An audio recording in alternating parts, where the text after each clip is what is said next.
नसीरपुर नाम का एक कस्बा है। इसके आसपास घने जंगल हैं।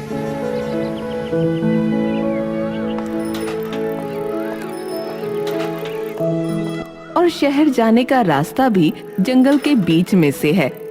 अक्सर लोग दिन में ही शहर जाने का काम खत्म कर लेते हैं, क्योंकि शाम ढलते ढलते जंगल का रास्ता सुनसान हो जाता है।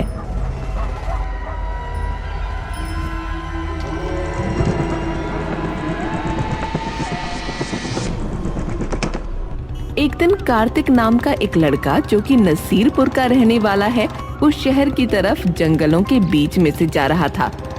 समय काफी हो गया था, तकरीबन शाम होने वाली थी, इसलिए वो जल्दी जल्दी अपने घर पहुंचने की कोशिश कर रहा था। तभी कार्तिक को एक आवाज सुनाई देती है, बचाओ बचाओ।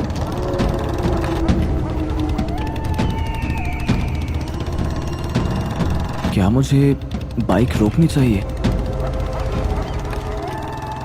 इतनी ही देर में फिर से आवाज आती है, बचाओ बचाओ।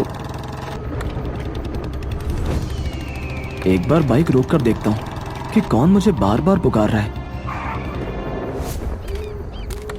जैसे ही कार्तिक इधर उधर देखता है, उसे कुछ नहीं दिखता। अरे देखो, मैं इधर जमीन पर पड़ी हुई हूँ। कार्तिक उस चिड़िया को देखते ही घबरा जाता है कि चिड़िया तो बोल रही है, और डर के मारे वहाँ से जाने की कोशिश करता है। अरे रुक जाओ, मुझे चोट लगी है, प्लीज मुझे बचा लो। कार्तिक चिड़िया के पास जाता है, उसे अपने हाथ में उठाकर कहता है कि तुम तो हमारी तरह बोल सकती हो। चिड़िया बड़ी उदास होकर बोलती है, हाँ वो तो है, पर तुम घबराओ मत, मैं तुम्हें कोई हानि नहीं पहुंचाऊंगी, बस मेरी चोट पर दवा लगा दो। ठीक है, चलो मेरे साथ।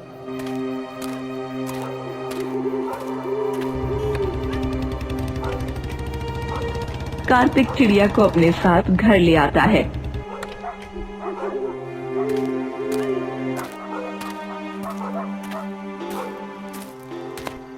वो जब अपने घर में दवाई ढूंढता है तो घर में कुछ नहीं मिलता, क्योंकि उसका घर बहुत फैला होता है।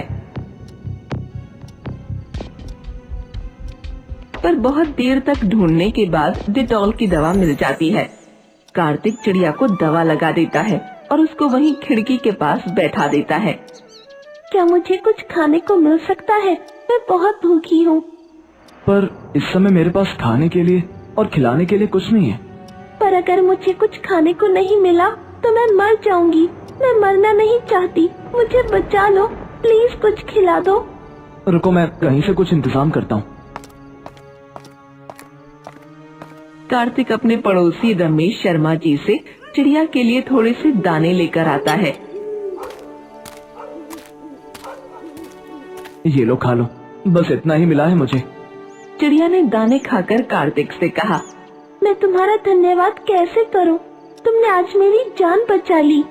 हम दोनों ही थक गए हैं, थोड़ा आराम कर लेते हैं, तुम भी सो जाओ।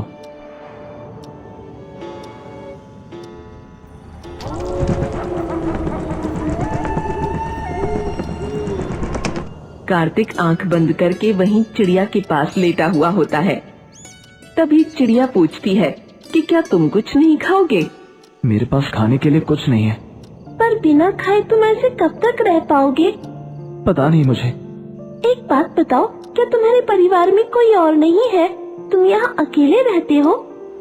हाँ, मेरा कोई परिवार नहीं है। ये कहने के बाद कार्तिक की आंख लग जाती है। चिड़िया अपने मन में सोचती है कि इसने मेरी जान बचाई है, तो मुझे भी इसके लिए कुछ करना चाहिए। मैं इसके लिए खाना जरूर लेकर आऊंगी। चिड़िया उड़ जाती है और उसके लिए खाना ढूंढने लगती है।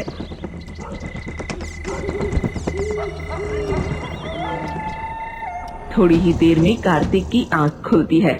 वो देखता है कि चिड़िया तो यहाँ है ही नहीं। वो सोचता है कि शायद अब वो ठीक हो गई है, तो वो उड़ गई है। कार्तिक दीवार के किनारे बैठा हुआ कुछ सोच रहा होता है। तभी चिड़िया आकर उसके सामने बैठ जाती है। मुझे तो लगा था कि तुम चली गई। हाँ, चली तो मैं गई थी, पर कुछ लेने गई थी। क्या लेने के लिए गई थी? ये लो तुम्हारे लिए खाना, और अब तुम आराम से खाना खा लो। ये तुम कहाँ से लेकर आई हो और किसने तुमको खाना दिया? अरे अब तुम सवाल ही पूछते रहोगे या खाना भी खाओगे? कार्तिक सारा खाना खा लेता है। धन्यवाद, तुम्हारा बहुत बहुत धन्यवाद। वैसे मेरा नाम बुलबुल है।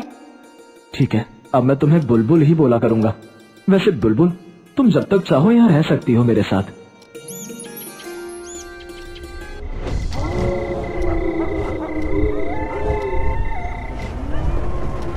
कार्तिक रात में लेटे लेटे सोच रहा होता है कि जब बुलबुल मेरे लिए खाना लेकर आ सकती है, तो फिर अगर मैं कुछ और भी चाहूँ तो वो भी मेरे लिए लेकर आ सकती है।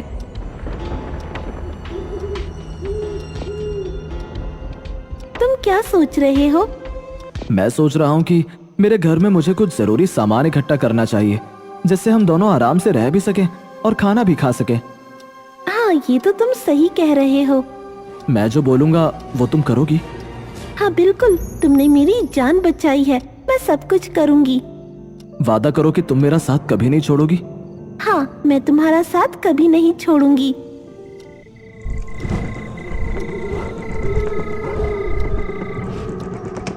हमें खाने के सामान के लिए कुछ पैसों की जरूरत पड़ेगी, तो तुमको कहीं से पैसे लेकर आने पड़ेंगे।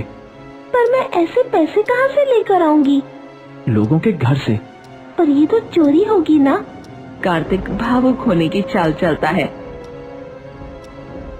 और भावुकता से बोलता है, चलो रहने दो, अगर तुम मेरे लिए नहीं कर सकती तो छोड़ो। कार्तिक को ऐसे बोलते देख चिड़िया को याद आया कि कार्तिक ने उसकी जान बचाई थी।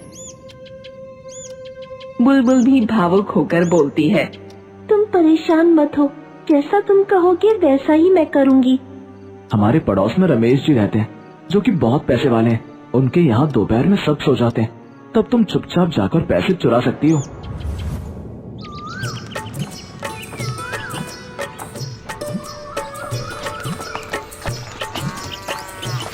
बुलबुल उसके कहने के अनुसार दोपहर में जाकर वहाँ से पैसे चुरा लाती है। बुलबुल चिड़िया वहाँ से पैसे तो चुरा लाती है, पर वो अंदर से बहुत परेशान होती है, क्योंकि वो जानती है कि ये काम गलत है।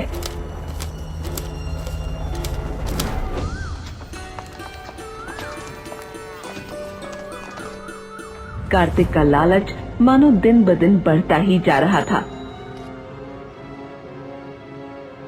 कभी तो वो बुलबुल से पैसे चोरी करवाता, कभी किसी के घर से छोटा मोटा सामान।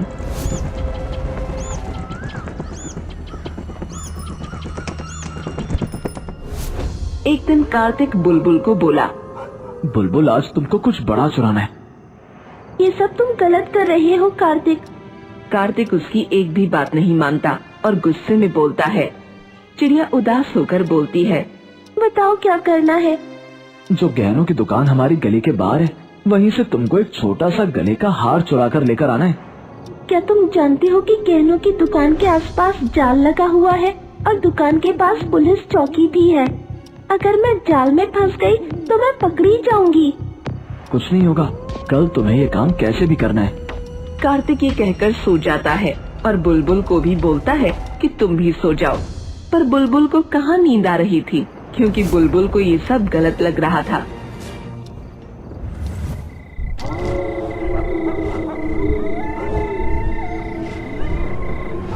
जैसे ही बुलबुल खिड़की के पास बैठी सोच रही होती है, तभी उसको अपनी दोस्त गुनगुन चिड़िया की आवाज आती है।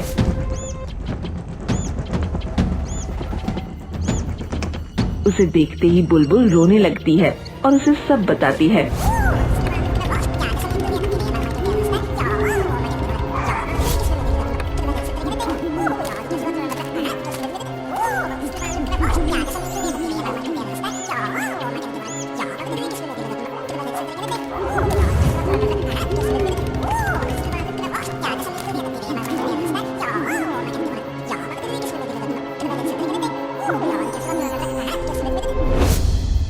तो तुम ये सब क्यों कर रही हो? उड़ जाओ ना यहाँ से। मैं ये नहीं कर सकती क्योंकि उसने मेरी जान बचाई थी। और मैंने उससे वादा किया कि मैं उसे छोड़कर कभी नहीं जाऊंगी। पर जो तुम कर रही हो ये गलत है, एक दिन तुम पकड़ ली जाओगी। मैं जानती हूँ सब, लेकिन कुछ नहीं कर सकती, वादे से बंधी हुई हूँ। तुम परेशान मत हो, हम इसका कोई न कोई हल जरूर निकालेंगे। मैं चाहती हूँ कि मैं कुछ ऐसा करूँ जिससे उसको सबक भी मिल जाए और वो अच्छा इंसान भी बन जाए।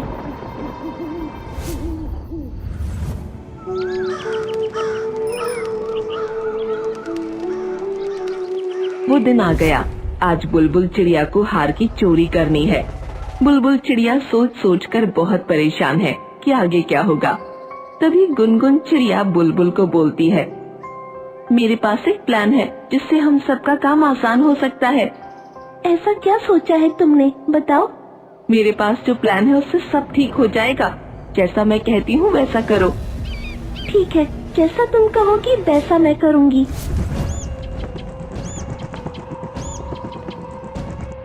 बुलबुल, समय हो चुका है, जाओ और वो हार चुरा कर लेकर आओ। बुलबुल कार्तिक के कहने के बाद वहाँ से चली जाती है और प्लान के अनुसार गुनगुन वहाँ पहले से ही होती है। जैसा मैंने कहा था वैसा करना। जैसे ही बुलबुल चिड़िया वहाँ से हार चुराती है, तभी हार चुराते हुए उसे देख लिया जाता है और उसको पकड़ने के लिए सब लोग भागते हैं। अपने आप को बचाने के लिए बुलबुल चिड़िया जैसे ही उड़ती है, तभी वो जाल में फंस जाती है, पर थोड़ी सी कोशिश करने के बाद जाल से निकल भी जाती है। गुनगुन चिड़िया और बुलबुल चिड़िया दोनों उड़ते उड़ते कार्तिक के घर पहुंचते हैं। वो जानते हैं कि सब लोग उनका पीछा कर रहे हैं।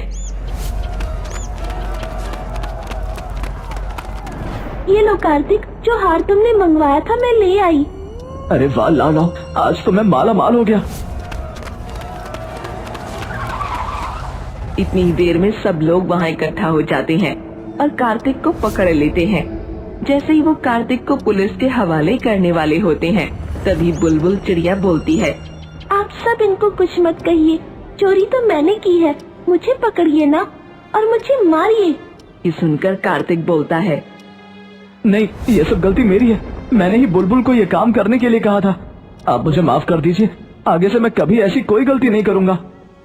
हमें कभी भी गलत काम करने से पहले सोचना चाहिए कि गलत काम करने का अंजाम हमेशा गलत ही होता है और लालच हमेशा हमें ले डूबता है।